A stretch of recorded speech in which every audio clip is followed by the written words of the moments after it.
దుర్గమ్మని పట్టుకున్నాను, పదవి వస్తుందా? దుర్గమ్మని పట్టుకున్నాను, పాండిత్యం వస్తుందా? ఆవిడ ఏది కాదు గనక ఆవిడ అన్నీ. నీకు ఎప్పుడేది కావాలో అప్పుడు అది ఇస్తుంది. అమ్మ ఉండాలి కానీ అన్నము వండి పెడుతుంది, ఆశీర్వచనము చేస్తుంది. అమ్మ చుట్టూ ఒక్కసారి తిరిగితే భూప్రదక్షిణ షట్కేన కాశీయాత్ర యుచేన చ సేతు స్నాన శతైర్యచ్చ తత్ఫలం మాతృవందనే. అమ్మ చుట్టూ ఓసారి చుట్టూ తిరిగేసి నమస్కారం చేసేసిన వాడికి ఆ రోజున 21 మాటలు రామేశ్వరానికి వెళ్ళి సేతు స్నానం చేశాడని, 100 మాటలు కాశీ వెళ్ళి గంగ స్నానం చేశాడని, 6 మాటలు భూమికి ప్రదక్షిణం చేశాడని ఫలితం వేసేస్తారు. అమ్మ ఉంటే అంత ఫలితం కొడుకు పొందేస్తున్నాడు, కూతురు పొందేస్తోంది అమ్మకి ప్రదక్షిణం చేసి.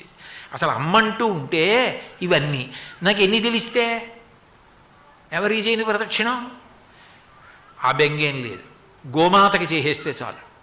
భూమాత అలాగే జగన్మాత కనకదుర్గమ్మకి చుట్టూ ప్రదక్షిణం చేసేస్తే చాలు, అయిపోయిందంతే. ఓ పసుపు కొమ్మెట్టి అమ్మ దుర్గమ్మ అని తిరిగేస్తే సరిపోయింది.